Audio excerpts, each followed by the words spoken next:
તો આજે આપણે બનાવીશું મટકા મલાઈ ગુલ્ફી, એ પણ કોઈ ગેસ ચાલુ કર્યા વિના. ન તો આપણે કોઈ કન્ડેન્સ મિલ્કનો યુઝ કરીશું, ના કોઈ મિલ્ક પાવડર એમાં નાખીશું, કે ના કોઈ બજારમાંથી ક્રીમ લઈને એમાં નાખવાનું છે. તો આપણે આને ના તો કોઈ કલાકો સુધી ગેસ આગળ ઊભા રહી અને ગરમી સહન કરી અને દૂધ ઉકાળવાની કોઈ ઝંઝટ પણ નથી કરવાની. ખાલી 5 થી 10 મિનિટમાં અંદરમાં આપણે આ ગુલ્ફીનું પ્રિપરેશન કરી લેશું. અને આ ગુલ્ફી એટલી આસાન છે બનાવવી કે ઘરના બાળકો પણ એને બનાવી શકશે. જોઈને તરત જ ખાવાનું મન થઈ જાય એવી સોફ્ટ અને ડિલિશિયસ એવી મલાઈ મટકા ગુલ્ફી આપણે બનાવવાનું સ્ટાર્ટ કરીએ. અહીં 1/4 કપ જેટલું મેં દૂધ લીધું છે અને એમાં થોડું કેસર એડ કરીને આપણે બરાબર એને મિક્સ કરી દઈશું. અને હવે આપણે એને થોડી વાર સાઈડમાં રાખી દઈશું. અને અહીં મેં 4 સ્લાઇસ બ્રેડની લીધી છે. અને આપણે આ બ્રેડમાંથી જે બ્રાઉન પાર્ટ છે એ કિનારી આપણે કાઢી નાખશું. ફરતી આપણે કિનારી કાઢી અને પછી વચ્ચેનો જે પાર્ટ છે એ આપણે યુઝમાં લેવાનો છે. હવે આ કિનારી જે નીકળી છે એમાંથી પણ તમે રેસીપી બનાવી શકો છો. મારા ચેનલ ઉપર એની પણ 2 રેસીપી છે, હું ડિસ્ક્રિપ્શનમાં એની લિંક આપી દઈશ, તમે જઈ અને જોઈ શકો છો. અને નહીં તો તમે આનો મિક્સીમાં ક્રશ કરી અને બ્રેડ ક્રમ્સ પણ યુઝ કરી બનાવી શકો છો, જે તમે બીજી રેસીપીમાં યુઝ કરી શકો છો. તો હવે આના આપણે રફલી પીસીસ કરી લેવાના છે. તમે ચાકાથી પણ કરી શકો અને હાથેથી પણ એના નાના નાના કટકા આપણે કરી લેવાના છે. કોઈ શેપ કે એવું કંઈ નથી રાખવાનું, તમે હાથેથી તોડી અને કટકા પણ કરી શકો છો. આપણે એને પીસવાનું જ છે. તો હવે અહીંયા મેં ડ્રાયફ્રૂટ લીધા છે. ડ્રાયફ્રૂટ તમે તમારી પસંદ પ્રમાણે લઈ શકો છો. મેં અહીંયા કાજુ, બદામ અને પિસ્તા લીધેલા છે. અને 1/4 કપ જેટલી ખાંડ લીધેલી છે. ચમચીથી ગણો તો 5 ચમચી જેટલી ખાંડ છે.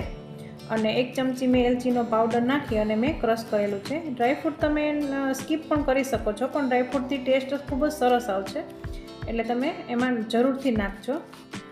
અને હવે આપણે જે બ્રેડના પીસીસ કર્યા હતા એ આપણે બ્રેડ એડ કરી દેવાની છે. અને અહીં મેં 1 કપ જેટલું દૂધ લીધું છે. દૂધ તમે કોઈ પણ લઈ શકો છો, પણ જો ફૂલ ફેટવાળું દૂધ હશે તો આપણી જે કુલ્ફી બનશે એ ખૂબ જ સારી બનશે. તો હવે આપણે એને પીસી લીધું છે. અને હવે જે આપણે કેસરવાળું દૂધ સાઈડમાં રાખ્યું હતું એ પણ આપણે નાખી દઈશું એમાં. હજી આપણે અડધો કપ જેટલું દૂધ ઉમેરવાનું છે. આપણે કુલ 1.5 કપ દૂધ લીધું છે. પહેલાં 1 કપ લીધું અને અત્યારે અડધો કપ. એકસાથે બધું દૂધ નથી નાખવાનું, તમે આટલું પીસાઈ જાય પછી નાખવાનું છે. અને હવે તમે અહીંયા આ ટાઈપના માર્કેટમાં નેસ્લેના જે મિલ્ક પાવડરના પેકેટ મળે છે એ પણ તમે આમાં લઈ શકો છો. પણ હું અહીંયા મલાઈ લઉં છું. મેં અહીંયા 3 ચમચી આપણી દૂધની જે ઘરમાં દૂધ આવે એ દૂધની જ મલાઈ લીધેલી છે. તો 3 ચમચી મલાઈ નાખી છે. મલાઈથી એનું ટેક્સચર જે છે એ ખૂબ જ સરસ આવશે. અને ટેસ્ટમાં તમે એને કોઈ કહી જ નહીં શકે કે આ તમે બ્રેડમાંથી બનાવી છે, કેમ કે ડ્રાયફ્રૂટનો ફ્લેવર, એલચીનો ફ્લેવર એટલો બધો સરસ આવશે કે બધાને ખાવાની ખૂબ જ મજા આવશે. તો હવે આપણે એને આવી રીતે પલ્સ ઉપર પીસવાનું છે, એકસાથે પીસવાનું નથી, કેમ કે આપણે એમાં મલાઈ નાખી છે તો મલાઈમાંથી માખણ બની જશે. તો આપણે એનું માખણ બને એવો ટેસ્ટ નથી જોઈતો. તો આવી રીતે તમારે રિવર્સમાં પીસવાનું છે, જેથી પલ્સ ઉપર રોકાઈને પીસાશે. તો એવું કરવાથી આપણી મલાઈ જે છે એ બરાબર મિક્સ થઈ જશે અને એમાંથી માખણ પણ છૂટું નહીં પડે. તો આપણે ખાલી 2 જ વખત એવી રીતે પીસવાનું છે. અને મલાઈ જે તમે લ્યો એ બહુ વાસી મલાઈ હોય એવી નથી લેવાની. આપણે 2 દિવસની મલાઈ જે નીકળે દૂધમાંથી એવી આપણે તાજી મલાઈ જ લેવાની છે. તમે મિલ્કનો પાવડર પણ, મિલ્ક પાવડર જે આવે છે એ પણ તમે એમાં નાખી શકો છો. જો તમારું દૂધ પાતળું હોય તો તમે મિલ્ક પાવડર નાખશો એટલે એ પાણીને એબ્ઝોર્બ કરી લેશે અને આપણું જે મિક્સ છે એ એકદમ ઘાટું બનાવી દેશે. અને અહીં તમે અમૂલનું ફ્રેશ ક્રીમ, મિલ્ક મેડ કે કન્ડેન્સ મિલ્ક પણ લઈ શકો છો, પણ મલાઈ બધાના ઘરમાં ઇઝીલી મળી જાય છે એટલે મેં આ તાજી મલાઈ જ લીધી છે. હવે મેં અહીંયા ચિનાઈ માટીના આવા કુલર લીધા છે.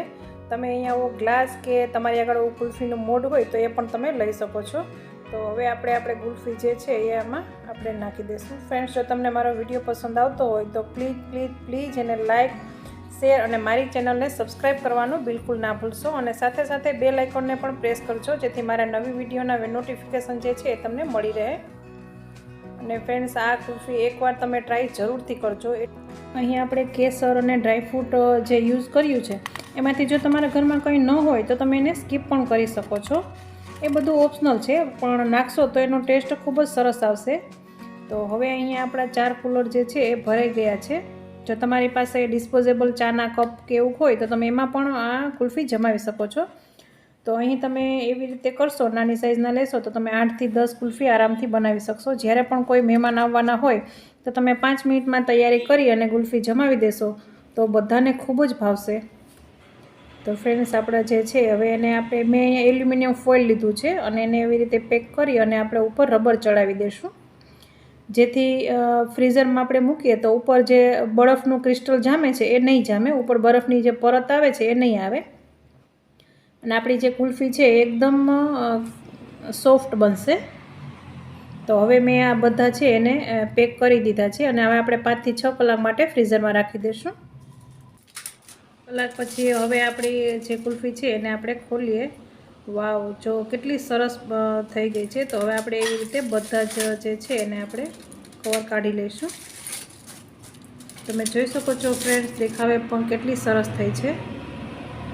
તો હવે હું તમને એમાંથી બતાવું ચમચી લઈને કે જુઓ કેટલી સોફ્ટ બની છે અને બિલકુલ બરફની જે ક્રિસ્ટલ છે એ ઉપર નથી થઈ. તમે જોઈ શકો છો ફ્રેન્ડ્સ, એકદમ સોફ્ટ અને એ ક્રીમી ટેક્સચરવાળી આપણી જે કુલ્ફી છે એ બનીને તૈયાર થઈ ગઈ છે. તો ફ્રેન્ડ્સ, આવી ડિલિશિયસ અને ટેસ્ટી એવી કુલ્ફી તમે એકવાર જરૂરથી ટ્રાય કરજો.